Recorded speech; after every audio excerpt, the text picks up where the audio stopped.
In front of me I've got Samsung Smart TV and Black Shark 5 Pro. In this video I'll show you how to cast screen from smartphone to TV using YouTube app.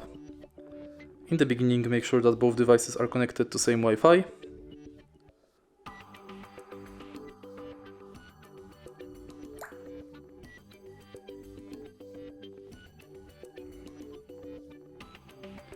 And then on your smartphone enter YouTube app. Press this button at the top of the screen to select your TV. And now when devices are connected, you can play any music you want via smartphone on the TV.